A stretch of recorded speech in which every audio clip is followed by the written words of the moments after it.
How to evaluate function? Tara't pag-usapan natin yan dito. Manood, makinig, mag-enjoy at matuto.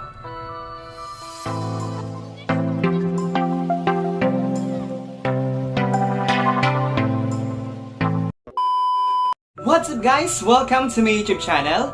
This is Humor PH. Andito na naman ang pabibo niyong guro na punong-puno ng humor and willing to give humor. Narito ako para tulungan ka, natulungan ang sarili mong matuto sa pamamagitan ng math, pinadali, math, pinasaya, at math, pina-exciting na mathematics lesson. If you find this video helpful, please wag na wag mong kakalimutan na mag-subscribe and click ang notification bell para mas marami ka pang video na matutunan dito sa Humor PH. And please do share this to your friends, classmates, parents, teachers, titas, or titos who needs this lesson as well. And without further ado, let's get to our discussion. Hi everyone! Welcome sa lesson natin ngayong araw. So for today, pag-uusapan naman natin kung paano nga ba mag-evaluate ng function. Ayan. So let's get started. So let's have the first problem. Given function of x, or this also can be read as f of x is equal to 2x plus 4. Then we have to find f of 5 and f of negative 13. Ayan. So paano kaya yan sasagutan? So ito na yung given sa atin. Atong function notation na yan. F of x is equal to 2x plus 4. Pero dalawa yung pinapasagutan sa atin. Una is f of 5, then after that is f of negative 13. So let us discuss muna anong ibig sabihin ng evaluate. Kapag po kasi sinabing evaluate, you're just going to substitute the value given to us. Yung ibinigay sa ating value, ipapalit mo lang dun sa variable na given. Then after that, you just have to simplify. So dalawang step lang yan for evaluating. Una, substitute, then simplify. So that's what we are going to do in our process here. Ayan. So let's answer muna f of 5. Ayan. So ganito yan. So ito, since we are talking about this one, itong una muna, ito muna, so pwede ko siyang isulat na ganito. So maybe you'll encounter this in your module, ganitong form. F of x is equal to 2x plus 4, then solve for f of 5. So same lang to.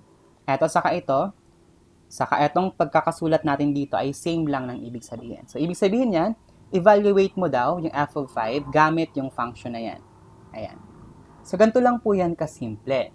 So diba sabi ko substitute. Sir, ano pong isa-substitute natin? Ito po yun. Dito natin kukunin yung number that we are going to substitute. Paano? Ayan. Etong f of 5 saka f of x, ayan yung titignan natin na una. Ayan. So, etong x dito, saka yung 5 dito, magiging equal. Again, yung x dito, papalitan ko ng 5. Kasi we are solving f of 5. So, kapag pinalitan ko yung x dito, kapag naging 5 yan, ang ibig sabihin nun, lahat ng nandito sa function na yan, lahat ng x na makikita ko, gagawin ko rin 5. I'll repeat. Ito ang magiging basis natin kung anong number ang ipapalit natin sa variables dito. So, since 5 ang nasa loob, f of 5. So, that means, yung lahat ng x ko dito, wow, ang daming x. Joke lang. So, lahat ng x natin dito, kailangan palitan natin ng 5. Kasi we're solving for f of 5. So, let's do that. Ito magiging 5. Magiging siyang f of 5. Tapos, yung x dito, since kapag ganyan ang form niya, 2 plus x, or 2x, that is multiplication. So, that's 2 times 5. Hindi yan pwede maging 25. Tandaan, kapag magkadikit yung constant or yung numerical coefficient tapos yung variable, that is multiplication. So, yung 2 times mo yan sa 5. Alright. So, check natin. So, sabi ko, di ba, substitute natin lahat ng x, gawin natin 5. Nangyari ba? So, yung x dito naging 5, so tama. Yung x dito naging 5, so correct. Pero yung iba, syempre, as is na lang. Yung F nandun pa rin, yung 2 nandun pa rin, yung 4 nandun pa rin, yung plus nandun pa rin. Ayan. So, ayan lang. So, that's our first step. I-substitute mo kung anong nasa loob ng F dito, yung pinapasolve sa atin. Then after that, eto wala kang gagawin dyan. Dito na tayo magsisimplify. So, substitute and simplify. Ganun lang naman ang evaluating. So, ang mangyayari dyan, ito times ko lang yung 2 times 2 saka 5. So, magiging siyang 2 times 5, that is 10. Tapos yung plus 4, bring down lang natin. Then, tuloy tayo. F of 5, wala kang gagawin dyan. Kasi yan yung pinapahanap sa atin. F of 5 now is equal to 14. Ipinlas lang natin. 10 plus 4, that is 14. So, therefore, ang pinapahanap or yung value of f of 5 here is 14. And that is now the final answer. Diba? Madali lang. So, ganun lang ang process natin. So, let's solve naman itong pangalawa. F of negative 13. Ayan. So, let's have it here sa kabilang side. So, same pa rin ang given. Diba? Nasa isang problem kasi yan. So, therefore, yung f of negative 13, ang gagamitin din natin na function dyan ay ito. Ito pa din. Kasi nasa isang problem sila. Dalawa lang yung tanong, pero isa lang, or dalawa lang yung pinapahanap, pero sa isang function lang yun hahanapin. So, ayan. So, let's answer f of negative 13. So, ganito yan. So, same function. F of x is equal to 2x plus 4. Pero ang hahanapin natin is f of negative 13. Ayan. So, you may encounter this in your module. If you encounter that, ibig sabihin lang yan evaluate. Ibig sabihin, ipapalit mo ito dun sa mga x na nandyan. Ayan. So, same process. Substitute natin. So, since negative 13 ang nandito, ito yan, f of negative 13 saka f of x, ibig sabihin lahat ng x na makikita ko dyan, papalitan ko ng negative 13. So, ganun lang po yan. I'll repeat. Negative 13 ngayon ang value ng x. So, therefore, lahat ng x na makikita ko dito, papalitan natin ng negative 13. And this will happen. F of negative 13, ayan. Yung x natin naging negative 13. Yung x din dito naging negative 13. And dapat nakamultiply. So, tama ito. 2 times negative 13. Then plus 4. So, ganun lang. So, that's second step, substitute. Then after, simplify natin. 2 times negative 13. Diba? Kailangan master natin yung rule ng integers. Paano mag-multiply, mag-divide, mag-add, mag-subtract. So, kailangan nyo yun dito sa evaluating functions. So, since you are multiplying two different signs, so negative ang sagot dyan. So, we'll have negative 26. So, f of negative 13 is equal to negative 26, then plus 4, bring down. Ayan, rule naman ng addition kasi naka-plus yan. Paano nga po yung rule ng integers natin? Pag magka-opposite yung sign, just like this problem, we have to subtract, then copy the sign of the larger number. So, subtract natin regardless of the sign. 26 minus 4, regardless of the sign po yan ha. 26 minus 4, 22. Pero anong masusunod na sign? Dun sa negative 26. So, therefore, that's negative 22. 26 minus 4 is 22. Negative ang may carry over na sign. So, that's the rule for addition. Ayan. Kapag addition naman ng same sign, plus mo lang yon, normal na pagpa-plus. Tapos, copy the sign. Ganun lang. Ayan. So, that's for f of negative 13. I'm sorry. So, ito pa ay negative 13. Ayan. That's f of negative 13. Hindi ko na nabago. So, therefore, ayan. Tapos tayo dito sa problem number 1. So, kapag f of 5, sagot ay 14. Kapag f of negative 13, sagot ay negative 22. Ayan. So, as simple as that. So, let's have another examples. Ayan. So, let's solve this. So, kahit wala yung sentence na yon, alam natin kung anong gagawin dito. So, ibig sabihin nito, ito ang pinapahanap sa atin, f of negative 4. So, that means, lahat na makikita kong x doon, papalitan ko ng negative 4. Ayan.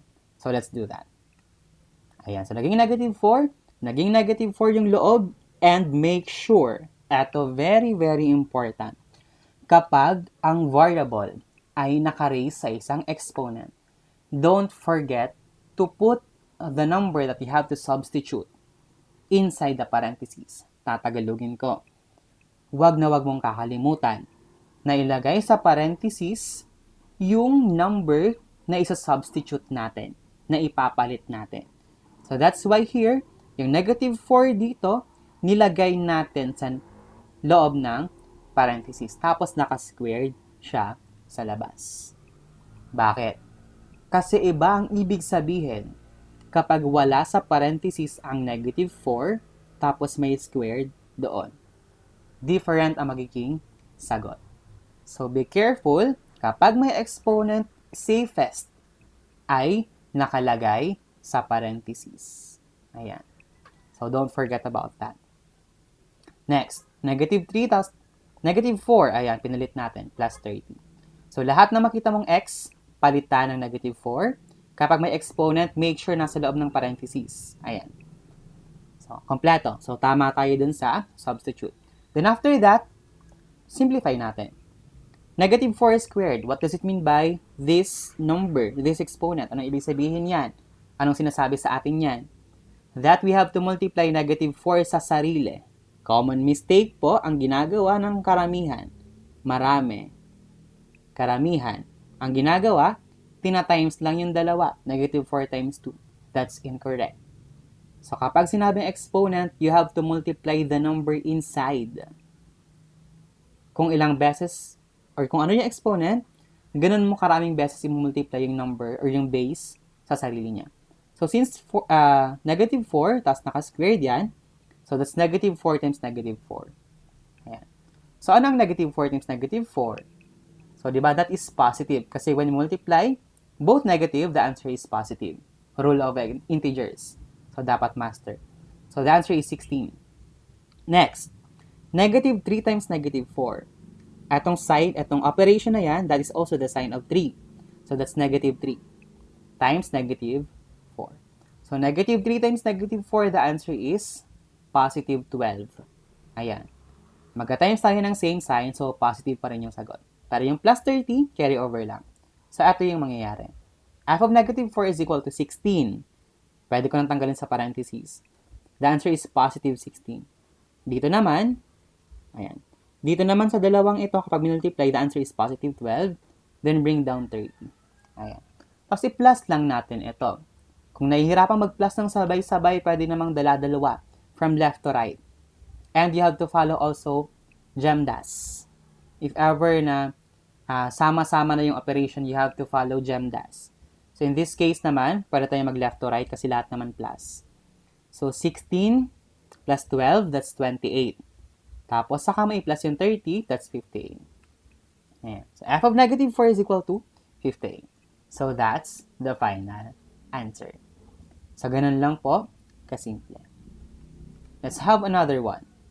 F of x is equal to x cubed plus x squared plus 48, and we'll have to find f of negative 2. So, ganito lang gagawin. Tingin ka sa number sa loob ng pinapasolve. That's negative 2. Tapos, lahat ng x dito sa kabila, dito sa function na given sa atin, papalitan natin ng negative 2. So, let's do that. Ayan. So, yung reminder ko kanina, di ba? Dapat kapag naka-raise sa exponent yung variable, when we substitute numbers there, dapat nasa loob siya ng parentheses. Ayan. Now, so f of negative 2, ayan, napalitan natin yung x ng negative 2. Ito naging negative 2 rin, tapos naka-raise sa 3. Make sure nasa parentheses. Ito naging negative 2 rin, tapos naka-squared. Make sure nasa parentheses. 48, relax lang yan dyan. Ayan. Then after that, simplify natin. Paano to? Is it negative 2 times 3? No. That would mean, eto, multiply ko siya, yung negative 2, multiply ko siya ng 3 beses sa sarili niya. So, negative 2 times, ayan, negative 2, tapos isa pa. Sorry. Ayan. Then after that, ayan, times mo lang yung 3. So, negative 2 times negative 2, that's positive 4. Diba? 4 yan. Eh, magta-times pa ako ng negative 2 ulit. Ayan. 4 times negative 2, that's negative 8. So, therefore, Ito pa lang negative 2 cube, that's just negative 8.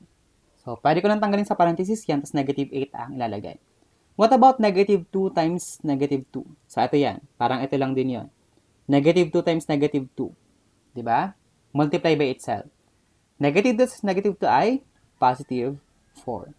So, tanggal sa parenthesis, 4 ang ilalagay natin. Tapos bring down 48. Ito yon. F of negative 2 is negative 8 dito. Tapos, plus tayo kasi positive yung 4. Ayan, plus 4, then plus 48. Then, i-plus lang natin yan from left to right. So, negative 8 plus 4. Ito munang dalawa, para hindi kayo malilito. Negative 8 plus 4. So, magpa-plus tayo ng opposite. So, subtract, copy the sign of the larger number. Dapat master natin yon. So, 8 minus 4 ay 4. Tapos, ang sign ay negative. Kasi, ang 8 ang higher. Next. Tapos, saka mo ipa-plus yung 48. Negative 4 plus 48. So, minus ulit natin kasi magka-opposite yung sign. So, 48 minus 4 ay 44. Anong sign? Positive. Kasi ito yung masusunod. So, therefore, the answer here is positive 44. Ayan. So, ganun lang po ang gagawin when you evaluate function. Ayan. So, I hope you're getting the point now. You're getting the topic. Alright. So, it's your turn. Let's prove kung talagang natuto tayo sa ating lesson for today. So, evaluate the following functions. I'll give you two problems to answer. Ayan, number 1 and number 2. So, I'll pause for a while now, and I'll get back to you to give the answer. But if you still need time, feel free to pause the video. Your timer starts now.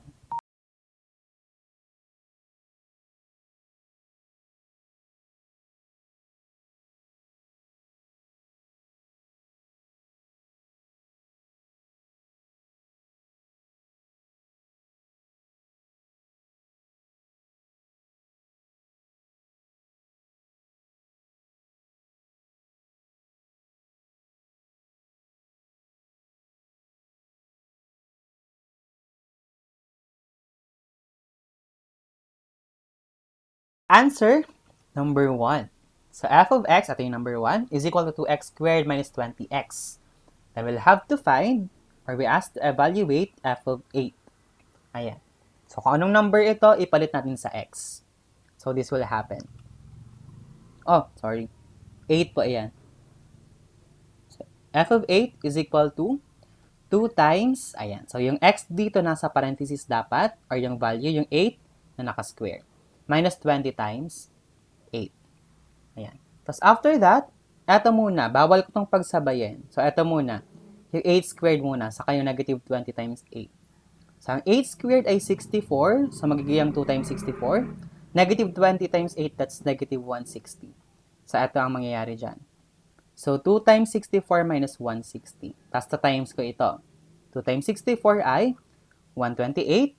That's minus 160. After, since subtraction, ayan, keep change. Rule ng subtraction. Magiging plus yan, magiging negative yung 160. And when we add opposite sign, the answer will be negative 32. So, I'm sorry, ito ay 8 dapat. Ayan. So, the answer for number 1 is negative 32. So, ito ipa-plus mo yan, tapos magiging negative yung 160. Ayan. Then, apply the rule ng addition. Subtract mo yung dalawa, tapos copy the sign of the larger number. Ayan. Let's have number 2. Eto, let's see kung nakuha. F of x is equal to negative x cubed minus 2x squared plus 17. Then, f of negative 5. So, lahat ng x palitan ng negative 5. Ayan, itong mangyayari. Ayan. So, eto, be careful. Ito pa ay negative 5, hindi ko lang napalitan. So, be careful. Etong negative dito, hindi ibig sabihin siya yung negative ni x cube. Tandaan, x lang ang papalitan, hindi yung minus or negative dito. So, that's why, nung ipinalit natin yung negative 5, meron pa rin siyang negative sa unahan. Kasi ito ay hindi kasama doon sa sinubstitute natin. Ito lang yung pinalitan. Ayan. And make sure nasa loob yan ng parentheses. So, negative, tapos negative 5 raised to 3. Minus 2, tapos yung negative 5 ulit kasi may x doon, naka-square din. Make sure nasa parentheses. Plus 17. Ayan. So, paano ito? So, that's negative 5 times negative 5 times negative 5. Ayan. So, 3 beses magta-times ng negative 5. Ibig sabihin nun. So, the answer here will be negative 125. Tama? Sorry. Ayan. So, negative 5 times negative 5 times negative 5. The answer is negative 125. Tapos, ang negative 5 times negative 5 is positive 25. Diba? Kapag ito lang, negative 5 times negative 5, that's positive 25. Pero may times negative 2 pa yon. So, hindi pa ito mawawala. Then, plus 17. So, since ito ay negative 125, tama? Ayan. So, ilalagay ko pa siya sa parentheses kasi may negative pa dun sa labas. Tandaan? Since ito ay negative 125, sa parentheses ko muna siya ilalagay kasi meron pa tayong i-operate pa na negative sa labas. So, ito yung ibig kong sabihin. May minus na dyan or may negative na dyan, pero yung sagot dito, ito pa lang. Negative 125. Ayan. Then after that, ito naman. So, yung negative 5 is negative 5, 25. So, okay na yan. Then plus 17. Ito kasi, kapag negative times negative, the answer will be positive. So, magiging positive 125 na yan. Kapag kasi hindi ko nilagay iyan sa parentheses, we will not know if we will still multiply two negative numbers. Ayan. So, kailangan nasa parentheses pa yan. So, negative times negative, the answer is 125. Tapos, negative 2 times 25, that's 50. Negative 50. Then, plus 17. Ayan. So, naging positive. Naging negative 50 na itong dalawa. Kapag multiply, then plus 17. Then, from left to right lang tayo. 125 minus 50, that's 75. 75 plus 17, that is 92. So, therefore, f of negative 5, sorry po, hindi ko na napalitan ito. Dapat lahat ng x dito ay negative 5. Ayan, take note, since, di ba, sabi natin papalitan lahat ng x, so dapat ito ay negative 5 din. Ayan. So, the answer for number 2 is 92. And so, ganun lang po ang evaluating functions. Thank you so much for watching. If you've learned something today, and I want to see you in our next video. Bye-bye! Thank you so much for watching. I hope you've enjoyed and learned a lot today. And if you did, reminder again, huwag kang aalis na hindi ka nakakapag-subscribe and nakakapag-click ng notification bell for more lesson videos like this. And also, before you leave, I want to remind you this. Don't ever forget that you, yes, ikaw mismo, you deserve more. You can learn more. And you can be more. #YouMorePH. Bye-bye! See you in our next